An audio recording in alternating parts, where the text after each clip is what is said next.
Simple Truth brand makes it easy to find better-for-you products that are free from unwanted ingredients. From fresh produce and snacks to household cleaners and more. You won't find artificial ingredients, preservatives, or harsh chemicals in Simple Truth products. So you can fill your fridge and your home with simple, easy-to-understand choices you can feel good about.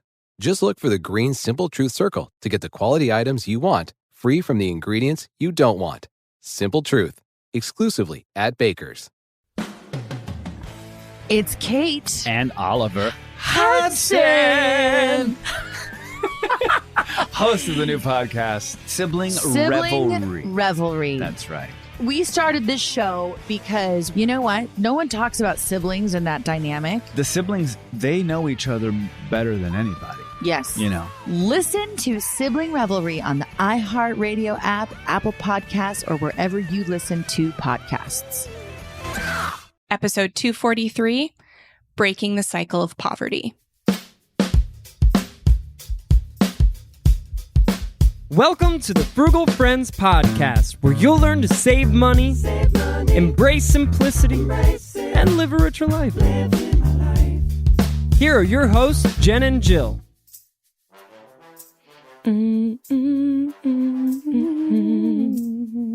Welcome to the Frugal Friends podcast. My name is Jen. My name is Jill. And today we're doing an episode that I almost changed at the last minute because I, on one hand, feel like it's really necessary. And on the other hand, I feel like I don't want to be the one to do it.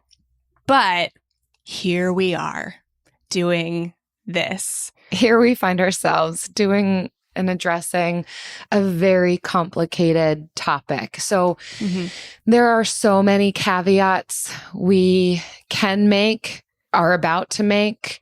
Bear with us. This is one 50-minute episode on a really complicated topic. And so I want to acknowledge at the start here that poverty, issues of poverty intersect with so much. To name a few, poverty intersects with national history, family history, systemic racism, mental health concerns, substance use, addiction, family cycles, educational background, circumstances outside of our control, privilege or lack thereof. And that's not even an exhaustive list. So obviously with this episode, we cannot address all of those things. We know that the reason people find themselves in poverty is not one size fits all. There's not one reason we can point to. There's not one solution we can point to.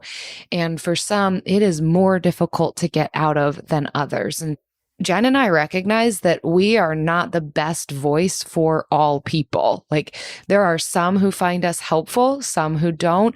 And thank goodness that there are plenty of people in the space seeking to help others with finances. So I also want to say that if you listen to this episode or other episodes and you don't find your voice represented, it doesn't feel helpful or useful to you, then we might not be your platform. And hopefully we've at least introduced some voices that might be helpful. Otherwise, keep searching. Like, just because we might not be the best, most useful doesn't mean that it's not out there. It doesn't exist. So there's just so many things that I want to say about this issue, but also recognize that I am still going to come from my own perspective as a middle-class Caucasian married female without kids who grew up in the suburbs. Like, I can't get away from that reality for me. I'm learning and growing, and hopefully my mental health background and the way that I have cared for others in the past can help to inform some of this. But again, that this is who's talking to you. So if this perspective isn't even going to be helpful, then take that into consideration as well. Yeah. But again, it intersects with so much. And so we're addressing what's within our control. There's so much outside of our control, and that's not to diminish those pieces. That list I just rattled off, again, that's not exhaustive, is very real and needs addressing on micro, meso, macro levels. But for where we're at today for this episode is, what can we do? What's within inside of our control? If we find ourselves in this place living at or below the poverty line, is there any tangible things that we can do to address that? That's where we're going to try and go with this episode. But again, there's no magic here, and there's nothing exhaustive with this episode. Yeah. We're doing this episode for two reasons. The first is that we've gotten enough emails over the years requesting that we do more episodes for people living around or below the poverty line. And so our goal with the show isn't to help people live at or below the poverty line. It's to help people control their spending in whatever way that looks like for them. And there are things that contribute to poverty that are outside the scope of that we are not experts in and may not be able to be experts in. And the second reason is because when doing research to send something to these people, it's hard for me to find something that I am comfortable sending. It's either people saying how stacked the deck is against people in poverty and just complaining about it, or it is privileged, usually wealthy financial advisor, Caucasian people saying what's the solution to poverty, usually at a macro level.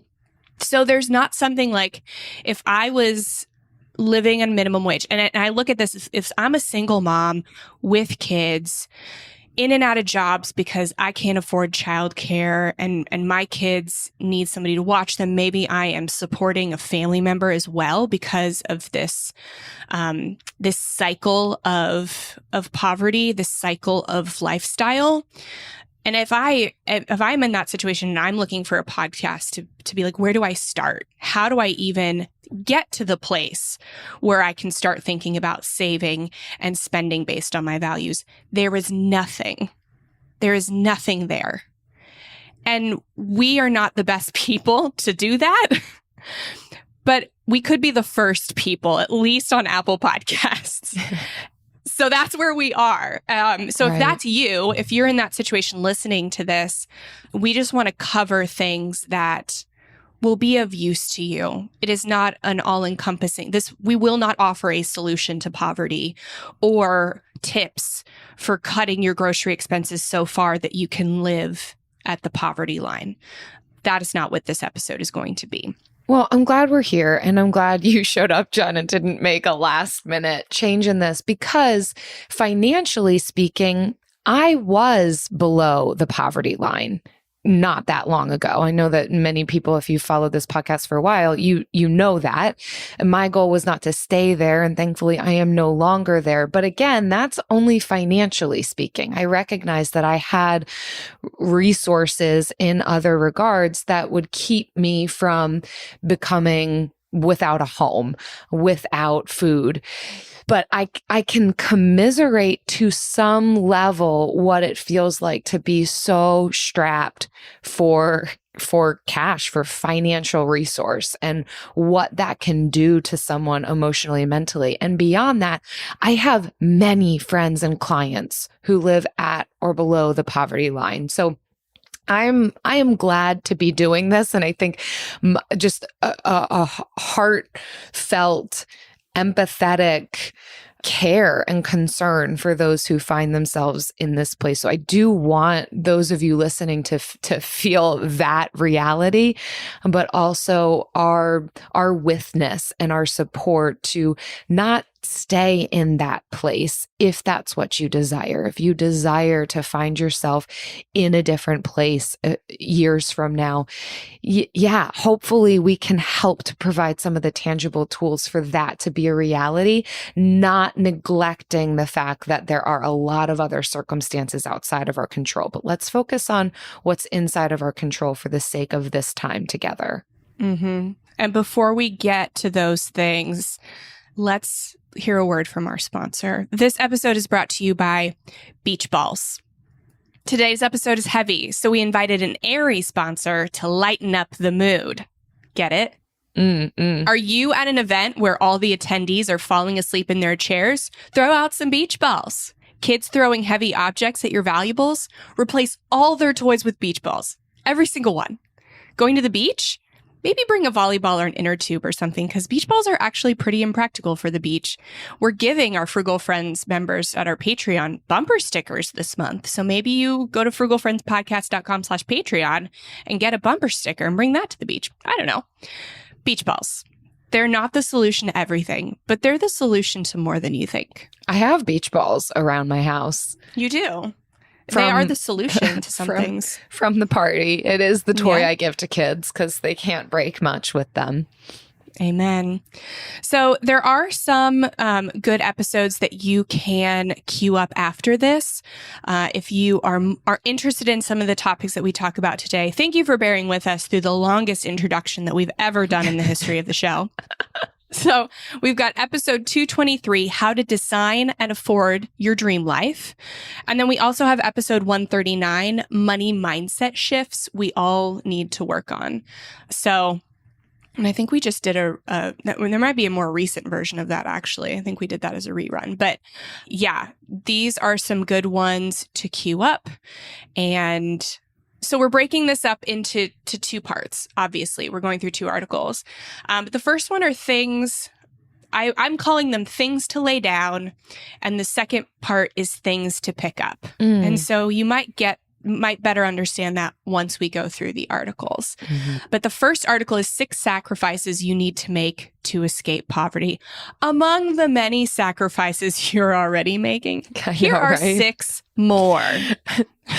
Yeah, I do like the article. I think that they give some helpful tips, but that word sacrifice makes me uncomfortable because if you're finding yourself in poverty, sacrifice, difficulty, and suffering. So I prefer what you're describing, Jen. Things to lay down, things to look at, things to consider. Yeah. And so the first one on here is our mentality. When we find ourselves in a place of poverty, there can be, and I can speak to this from personal experience, a poor mentality that almost taken on as an identity. I know I did this. So again, I'm going to speak from my own personal, how I approached this. And I think I've talked about this before on the show. Almost wearing it as a badge of honor, like I'm poor and how low can I get? And I don't have all the resources you have. And yet look at what I'm able to accomplish. And there's some pride that can be taken in resourcefulness. But I think sometimes that mentality can go so far that when it becomes so a part of our identity, it can keep us from experiencing a different reality in ways that we might not even be aware of. The author gives this example of how growing up, one of her dad's favorite statements was, the rich are never happy. They have so much money, but they're not happy. I'm happier than the rich because I'm poor. And we can kind of see how that can blend into a lot of other areas. And I can so resonate with this. Like we can take on these different statements to support where we find ourselves in. And it's a coping mechanism for sure. Some of it can be helpful to sustain in the lifestyle that we find ourselves in. But I think we also have to look at in what ways are some of those statements, those identity pieces, those mantras keeping us, holding us back from what we might be able to see differently for our future. Yeah. And the idea, so I highly recommend listening to our episode on mindset, because it's not a woo-woo thing. It's not manifesting whatever, that it's extremely relevant to avoiding these self-fulfilling prophecies that we create for ourselves. Because I know when I was making $35,000 a year, I told myself and Jill, I know you did the same thing. I am in a profession that doesn't pay well. This is all I'm capable of. If I were to change, it would be so big. I could never, I don't know where to start. I don't know how. There's just no comprehension of changing the way I was living. So I know so many people turn to frugality because they're in that place. They're like, I can't change my income bracket. So I need to just cut. But there's only so much that can be cut. eventually you have to change your mindset to say, like, I don't have to make big changes. I can just make small changes.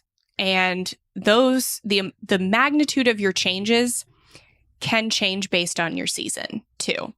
So just because somebody made a change and were able to make a change in their season, you may be in a different season. You may not be able to make that change. And you not being able to make that change does not reflect on your capabilities. It is a reflection of your season. So second on this first one is to change your environment. And I know that has a huge impact on mindset. And they say, for instance, if your dream business has no hope of flourishing in your, they say home village, I would say, I don't know, in your environment, or if the people you're surrounding yourself with, because we say cycle of poverty, and it really is a cycle because it is really compounded by the people you have around you. It's really hard to surround yourself with new people and different people. It's so comfortable to stay in the family cycles, especially if you're supporting a parent or other family member. It's much more comfortable and easy to stay in those circles, and they will perpetuate the mindset. But we have to make small changes to change the environment, to change the people. And I think it starts with the people, honestly, like looking for people who are doing more and living more of a lifestyle that you'd like to live. And you are good enough to hang out with those people. You are good enough. Sometimes it can feel like, and I've experienced this imposter syndrome in business because I never knew anybody, any business owners. I never knew anybody start a business growing up. I'm literally the first person I met from my childhood, like with the business as I know it. So like, I didn't know how it goes. And so I thought that other people that like had well-established businesses, they were too good for me. Like I wasn't on their level. I couldn't, commune with them. Totally false. Absolutely false. That's a mindset I had to break. And once I was able to like spend time with those people, they mentored me so well and have helped me so much. So yeah, those very much not easy, very uncomfortable, extremely worth it. The second one is to sacrifice your free time. The second part of each sentence is much better than the first. So learn to manage your time like a pro. And they say, time is money. This phrase is more than just a snappy aphorism. It's the truth. I just like the word aphorism. But yeah, so a lot of the times we will spend, and people do this across the gamut, no matter how much money you have, spending time on things that kind of are like busy work for adults, and really looking at our commitments, where we want to be, what's best for our children and our futures, and really focusing on doing those things and saying no to as much other stuff as possible, like saying no first and then only saying yes to the things that are like good for you. And that includes self-care, because we all get 24 hours a day. You get no more, and 8 of those need to be sleeping hours. So yeah, I really appreciate this one. Mm-hmm. The next one, I'm not even going to read off the sacrifice portions of each one of these. We're just going to move on to what they say. The third one is talking about working hard and working smart. I think someone who has their sights on no longer living at or below the poverty line, you've got the grit. You know how to work hard. It's a matter of learning how to pair it with what's going to be most effective and the most efficient use of my time, skill set, and energy. And I want to address this at this point. So many things to say, and I know I'm not going to be able to fit it all in, but if we are living at or below the poverty line, chances are we are in survival mode, meaning that hypervigilance, that fight, flight, freeze response is consistently at the ready, trying to make decisions for survival in the moment, whether or not we're fully aware of it. But a lot of times decisions that are made are short term. Oftentimes they may not be the long term because we don't have what we need to consider the long term if we're living at or below the poverty line. And so this is a really important piece to address and to consider here. And it is related to mindset, but I think it's also related to the care and the community that we need to have around us. And particularly if we're a person who has experienced trauma, it's going to make it more difficult for us to even be able to implement some of these things. And so I think addressing some of those pieces simultaneously or before we're able to even implement on some of these things of what's the best decision to make with my career or job path, or how do I make the most of my time, energy, and attention? If we're experiencing a lot of roadblocks there, it's very possible that there are trauma experiences that are interrupting this, that there are survival coping mechanisms that are interrupting this. And so this might be a reason that it has made it difficult to future think, to consider what's going to be the most efficient use of my time. Sometimes we just, okay, what's the job that's going to make me money, that's going to buy me dinner tonight? What's the job that's going to make me money, that's going to pay my rent this month? That makes sense. That's okay.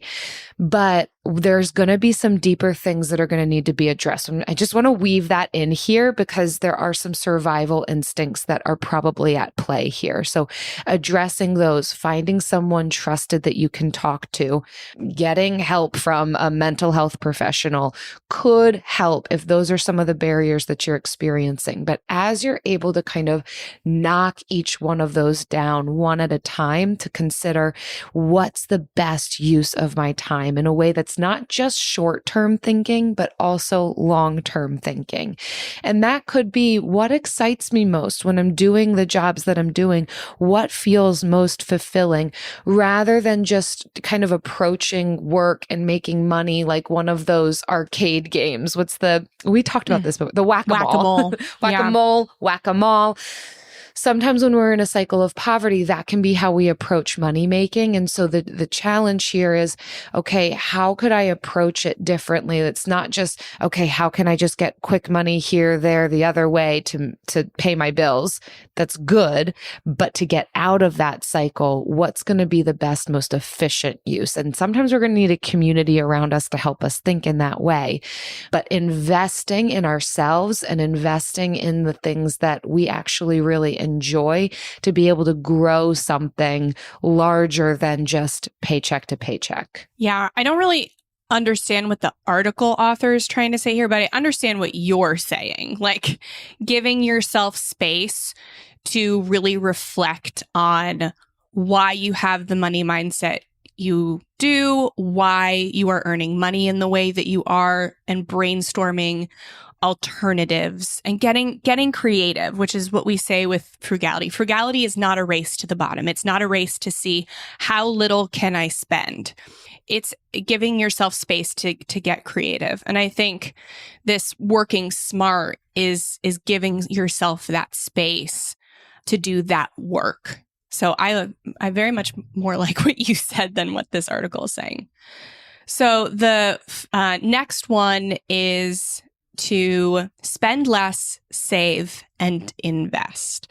And so this is kind of like a next step. I think you need to have these foundational pieces of mindset and learning how to kind of work through trauma, and not even just trauma, but just the way you're used to doing things, the way your family is used to doing things, and finding new ways and building up your self-confidence and your barriers to be able to push back against the pushback you're going to get for changing. Because people around you may not like that you're looking to change because they're not looking to change. It's another reason, like changing your environment, changing your friends is so important, to be surrounded by people that are looking to improve themselves. You have to build up that muscle that can take criticism and pushback. And then once you're starting to build up these skills, then we start thinking about how can we spend less? How can we save?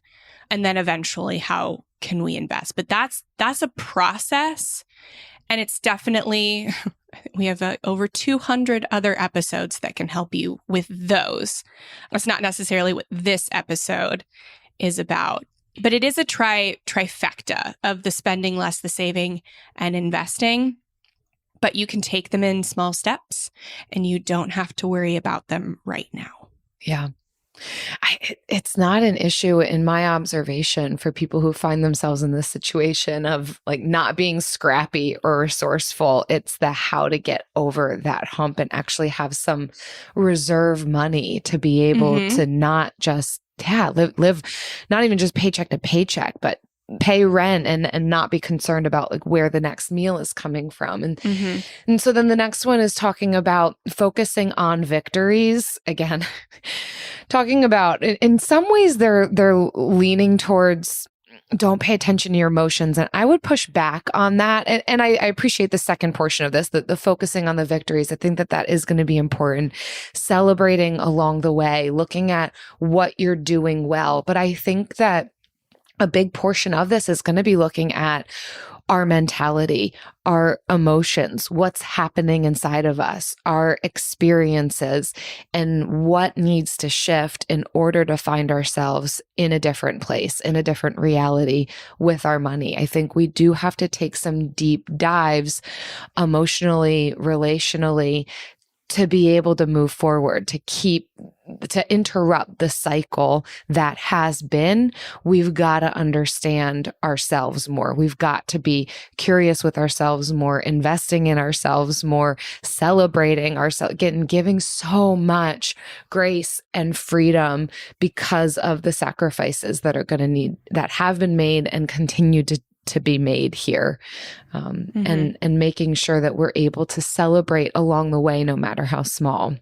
Yeah. One of the aspects of a growth mindset is to see challenges as opportunities for growth. And so living around the poverty line, not having a lot of money, you're going to see a lot of challenges. So you're going to see a lot of opportunities for growth, way more than a lot of other people. And it's okay to feel like it sucks. Like it's okay to be mad, but also in the midst of the anger and the sadness, also look for what you can learn from it.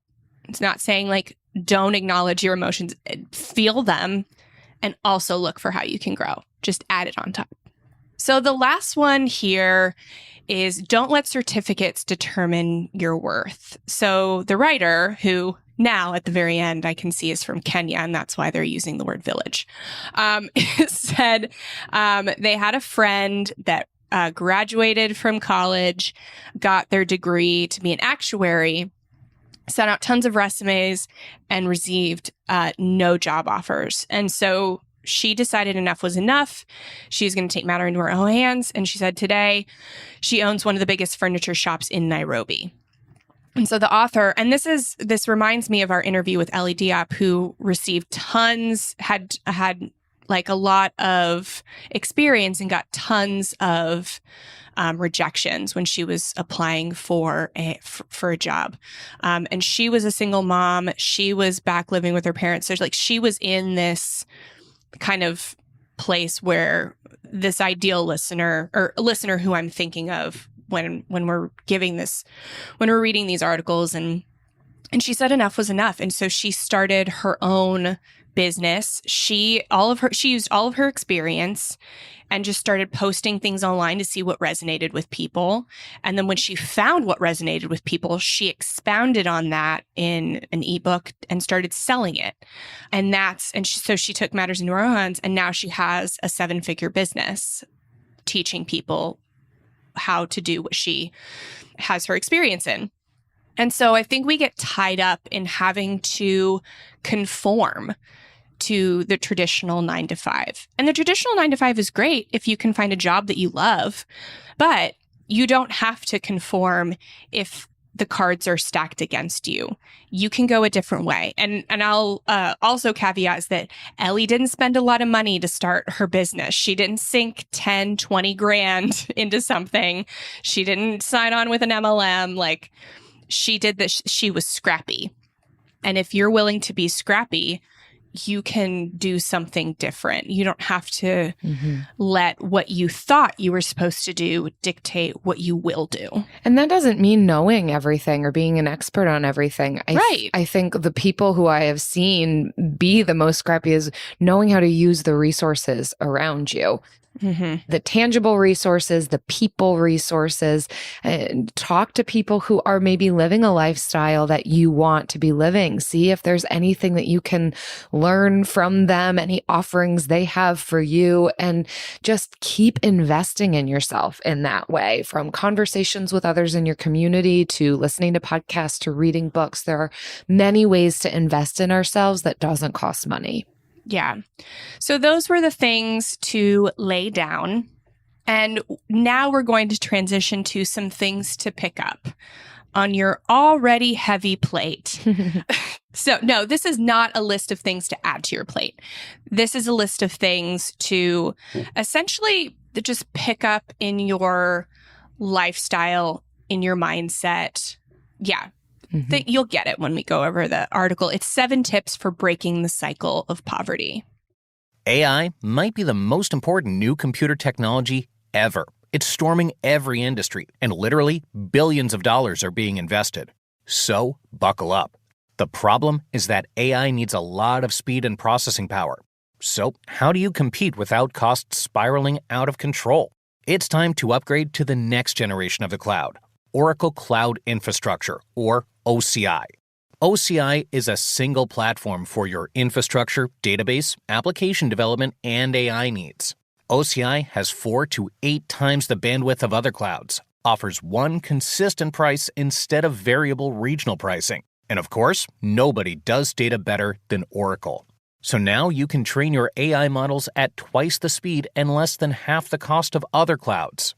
If you want to do more and spend less, like Uber, 8x8, and Databricks Mosaic, take a free test drive of OCI at oracle.com/strategic. That's oracle.com/strategic. oracle.com/strategic. Simple Truth brand makes it easy to find better for you products that are free from unwanted ingredients. From fresh produce and snacks to household cleaners and more. You won't find artificial ingredients, preservatives, or harsh chemicals in Simple Truth products. So you can fill your fridge and your home with simple, easy-to-understand choices you can feel good about. Just look for the green Simple Truth circle to get the quality items you want, free from the ingredients you don't want. Simple Truth, exclusively at Baker's. Yeah, I love it. Let's get into it. So the first one is to educate yourself. And there has been a big movement online for online education, people selling courses on literally everything. And I can tell you that everything that you can buy for hundreds of dollars online, you can find in a book from the library for free.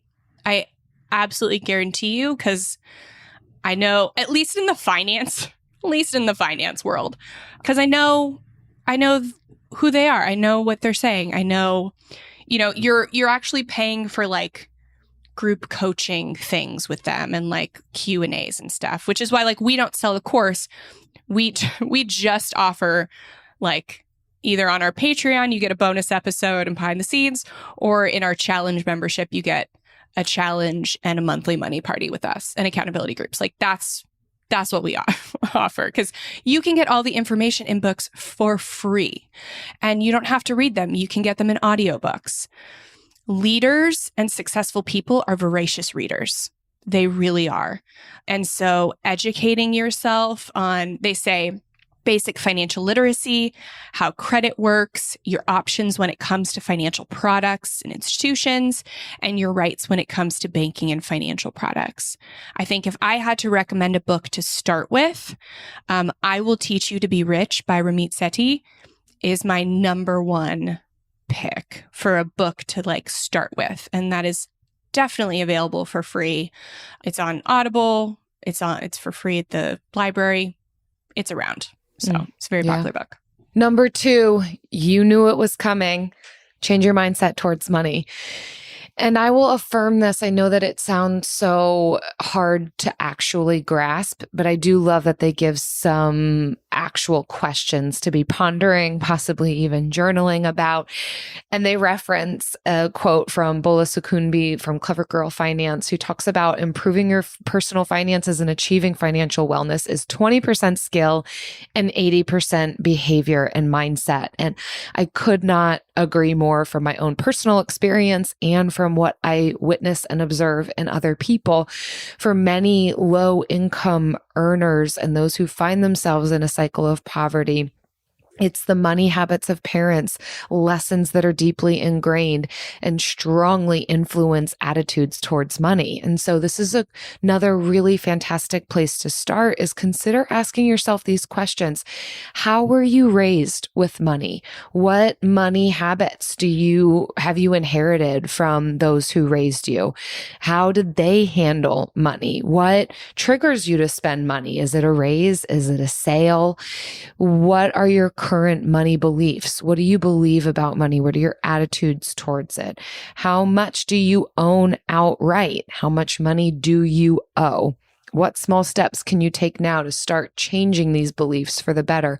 We are not going to see significant changes in our circumstances unless we take a look at some of these deeply rooted things. Again, behaviors are what come last. Thoughts and emotions, attitudes, beliefs, that's what comes first. The behaviors are what flows out of what happens in our mind. And so it is going to take some of that work, some of that pondering before we see changes in our circumstances.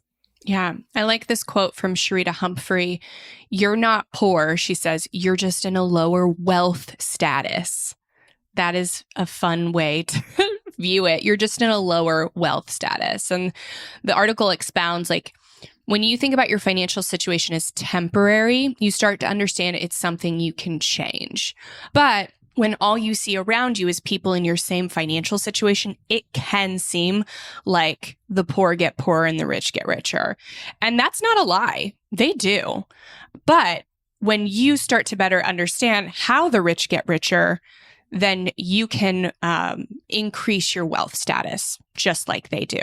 They capitalize on the fact that lower income people do not believe that they can change.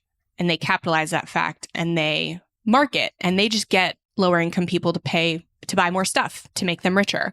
But when you start to understand the system and identify the tactics that they're using, then you can start to reject them and not be manipulated by them and increase your wealth status. And it is harder for some people than for other people. Like, I'm not going to deny that. I think that it is harder for some people to get out of financial difficulty than it was for me. I think it's easier for some people to get out of financial difficulty than it was for me, right? We're all somewhere on that spectrum. But at the end of the day, if we're speaking to individuals, that mindset is only going to help us so far. Like, understanding and acknowledging difficulty, it's useful, but if we're actually going to see differences, it's not going to be ultimately helpful for us to focus on how difficult it is. It's going to be more in our favor to look at what is within my control and what can I do about that. The third is to leverage community resources, and I would say federal resources as well. And this is going to be the actual things that can help you change your socioeconomic status. So looking for grants for community college or free options online. There are so many companies now that are offering education online free or with scholarships that are teaching really high level skills that have really great income potential that you could get for a couple $1,000s or possibly free. Those resources are out there, and looking for them. Like, I know Google has a whole suite of education that teaches their most needed positions.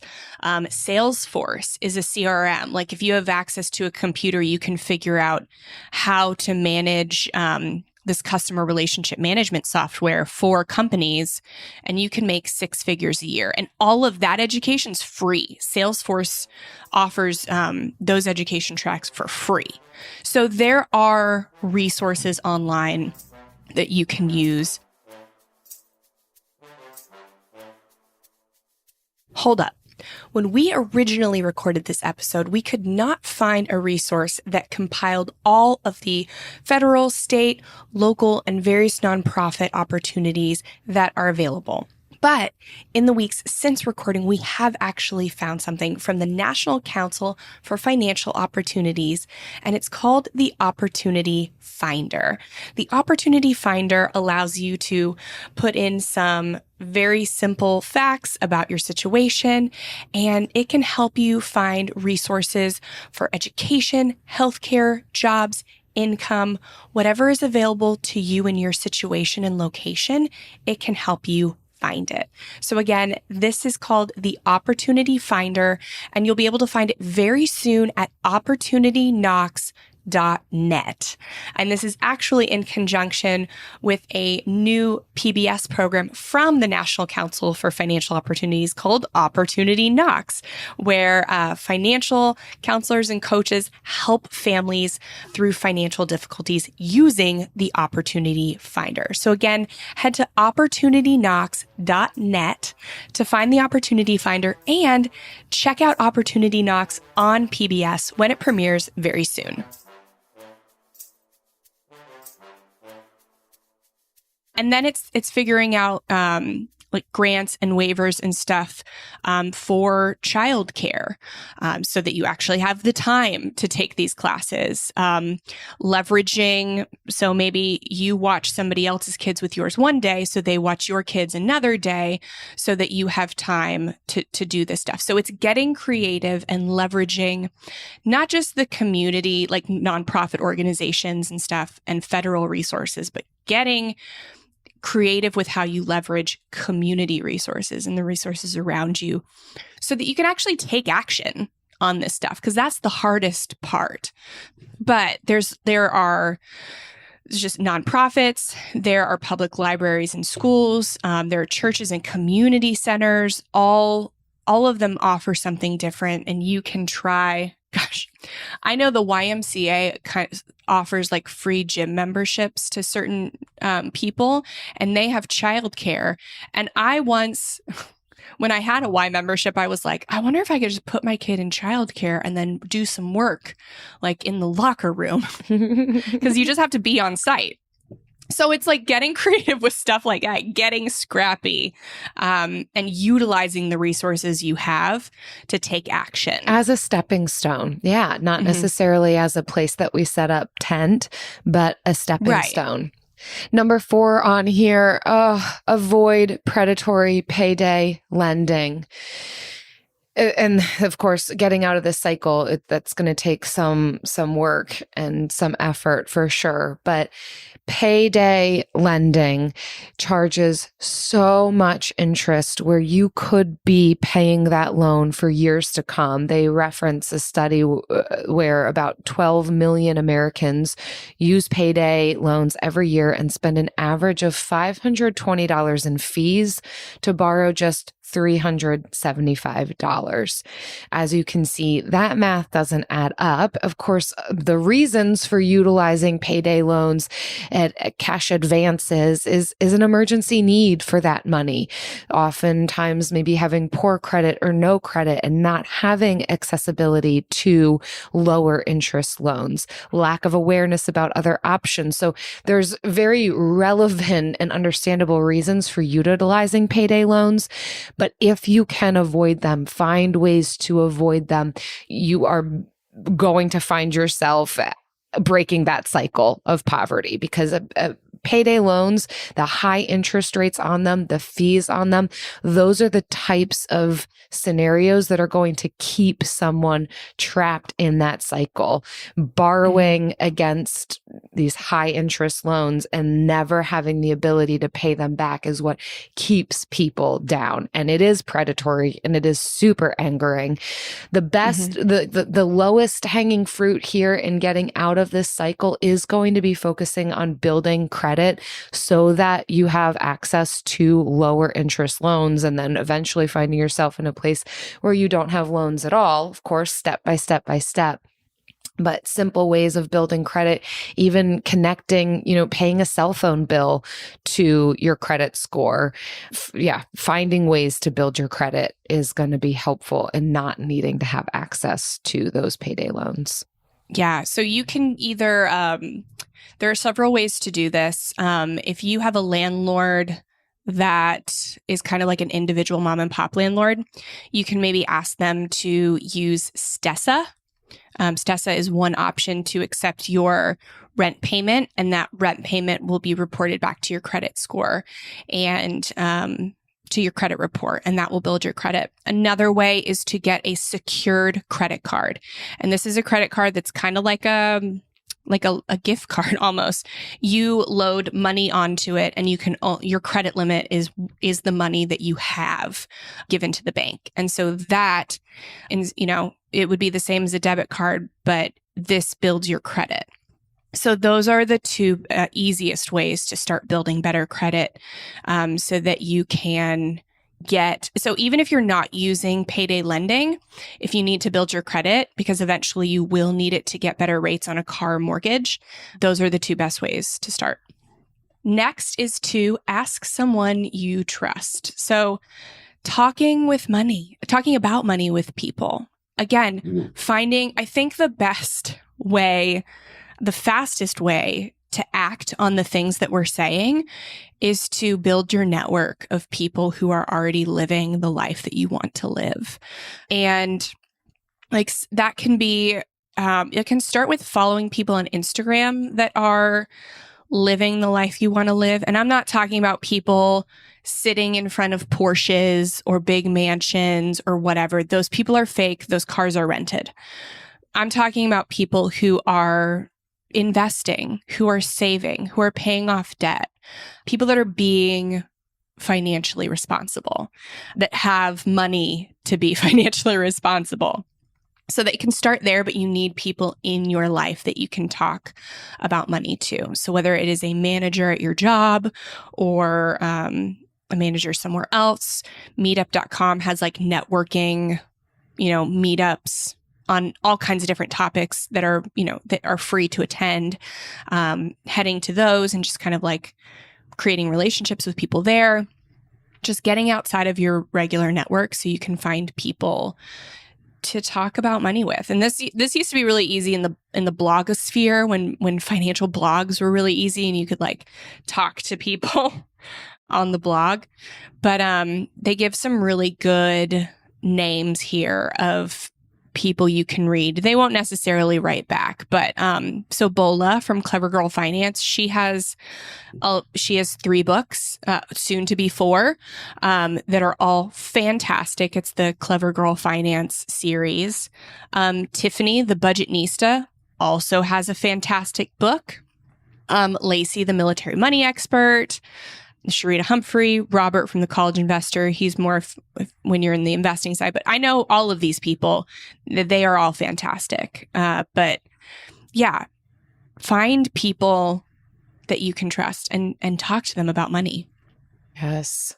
Oh, I can't highlight that one enough. Mm-hmm. And then number 6, they talk about focusing on your credit. So I know we just talked about this. Jen gave some excellent resources. We'll have them in our show notes of ways that you can begin to build credit if you've got low credit or no credit, even on things that you're already doing. There are ways to connect your bills and your rent and even get a credit card in a way that might be feasible for you if you've got low credit, no credit. But that's going to be a massive way that you're going to be able to see a shift in your financial circumstances. And then the last one is to don't be afraid to walk away. And this is this is for everyone. If you have a bad feeling about a financial product, institution, person at the bank, financial advisor, if something doesn't sound right, it's not you, it's them. They profit from your inexperience with the financial sector. And if you feel weird, it's not you, it's them. So don't be afraid to walk away. You need to be able to ask questions. They need to be able to answer it in a way you understand and not make you feel dumb. It's their job. If they don't do that, walk away. There is just so much to be said for how gate-kept financial services are. And that's not an illusion. That's a fact. But it's not everybody and it's not everywhere. So you don't have to say like, oh, they're going to make me feel stupid everywhere. So I'll just, be here. No, it's not everyone, but it is in existence. So don't be afraid to walk away, choose another bank, choose another financial advisor, go get your loan from somewhere else. Don't be afraid to do that. Yes. Mm-hmm. You know what else we don't need to be afraid to do? That we will always explain well. The bill of the week.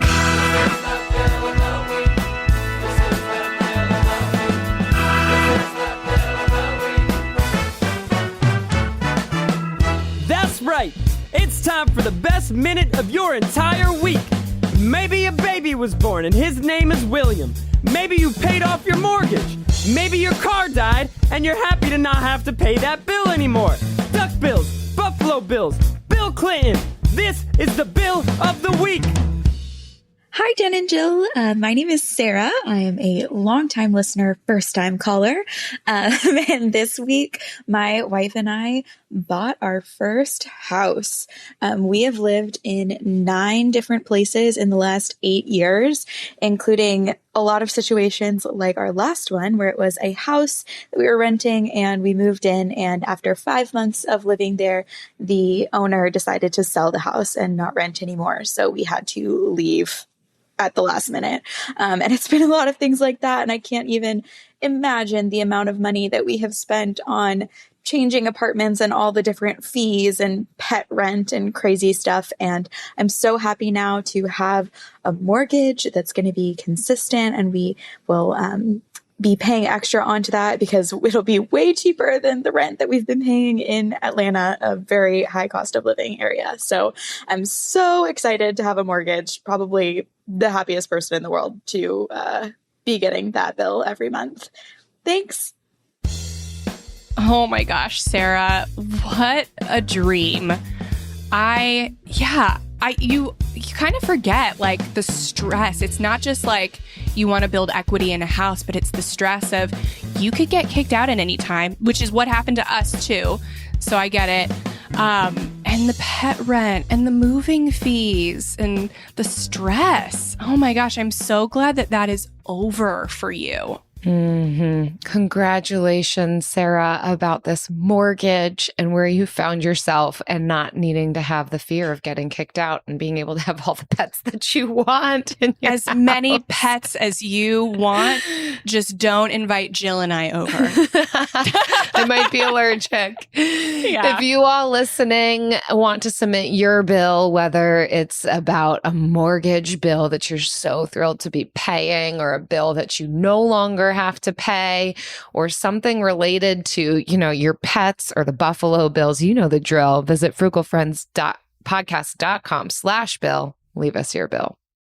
Simple Truth brand makes it easy to find better for you products that are free from unwanted ingredients. From fresh produce and snacks to household cleaners and more. You won't find artificial ingredients, preservatives, or harsh chemicals in Simple Truth products. So you can fill your fridge and your home with simple, easy-to-understand choices you can feel good about.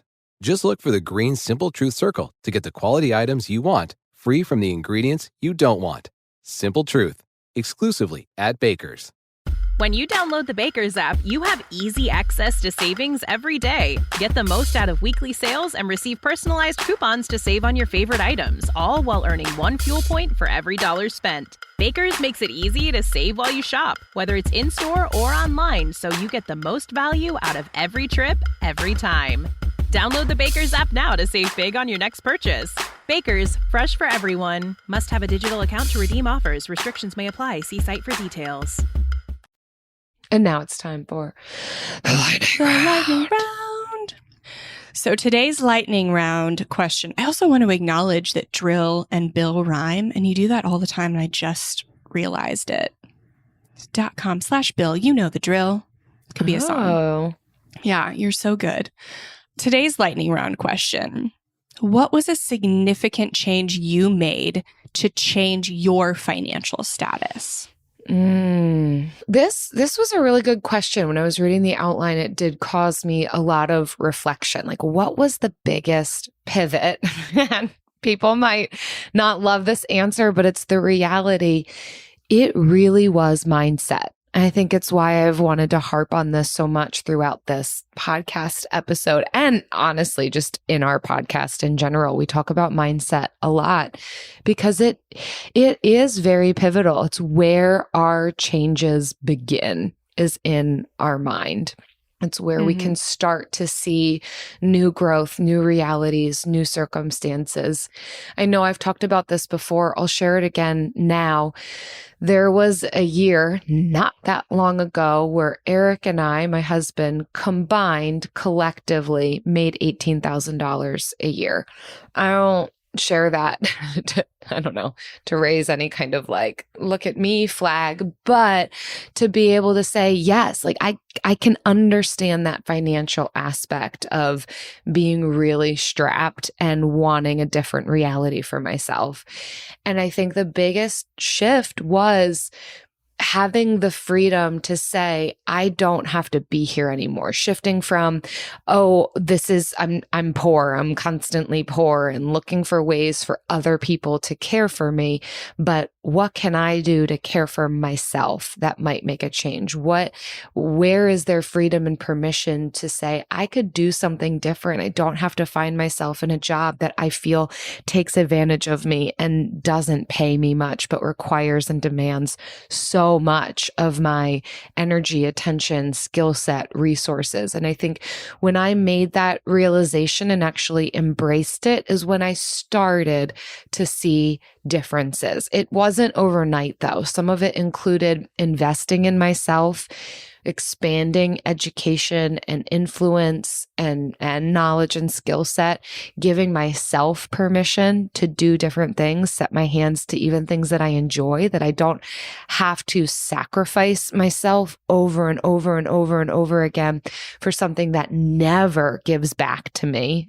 Speaking of some of the initial social work jobs that I had. So I do think that it was mindset first. Then there were some tangible shifts that I made, like living in an RV, like getting my master's degree, like having this podcast and engaging in a community that's going to help me think critically about important shifts to be making. But ultimately, it began with me and it began in my mind. Yeah. I wrote something down, and now once I'm reading it, I realize there's actually like something deeper than what I wrote. So my initial, to the question I wrote, my initial answer was starting to pay off debt. That was the decision to act before I actually believed I could pay off the debt. I essentially had a fake it till you make it mentality. And it took starting and making small wins in the beginning for me to actually start believing that this was something I could do. But I realized even before that, I had a partner who was pulling me up with him, was pulling me into the mindset, the growth mindset that he already had. He wasn't pushing me to do something I didn't want to do, because at the beginning I didn't want to do it. I didn't think I could. So I didn't want to waste time being miserable doing something I didn't think I could do in the end anyway. But he lifted me up with him.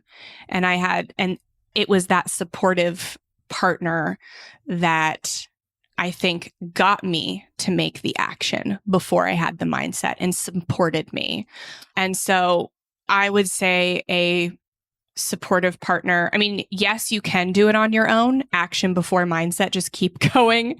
Fake it till you make it. But if you have a partner that's not supportive in growth and not supportive in your growth, like drop them like a bad habit. Because that was sorry, I take that back. Don't do that if you don't want to. But seriously, like, you don't need dead weight. So if you feel like you have dead weight hanging on you, get it off. That's what I'll say. Yeah, be aware of the influence others are having, especially that closest relationship. And at least adding more in if they don't currently exist. You are going to need support in this process.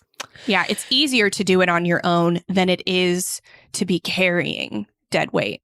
It's easiest to do it with a really supportive partner. Yeah, nobody will lie to you and say it's just as easy to do it on your own as it is with another income and a supportive partner. Nobody's going to say that. But it is much harder to do it with someone who's dragging you down than to just do it on your own. Thanks for listening. If you've made it this far, we know this was not an easy topic. It's complicated. It's nuanced. We did not cover all of the things that we could possibly have covered, but we hope this is helpful in some way. We hope you feel seen and supported, and thank you for your support of us. Many of you know that we do have a private community where we do some of these monthly money challenges. We offer accountability and community where you can be further supported. And we want to congratulate one of our members for a big win. Janina said, I've just made my way through the Dream Life videos. Yeah, we've got some visuals for you in that membership. I found them very interesting, especially recognizing the difference between fixed and growth mindsets and how those can affect us. As I was doing the workbook, I found that when I began to break down my goals into clear steps, they didn't seem so huge and unattainable. I look forward to ticking off my smaller tasks and achieving my goals in the near future and seeing how those help shape my long-term future. Amazing. More about mindset. Go figure. Yeah, that wasn't that planned. That one just happened to be in this episode. But Janina, I'm glad you're just reinforcing what we spent an hour talking about. Congratulations. Thank you so much for listening, for being here. If you want to check out our monthly challenge community, head to frugalfriendspodcast.com/club. You can see what we have coming up next, and if you want to join us. See you next time. Frugal Friends is produced by Eric Siriani.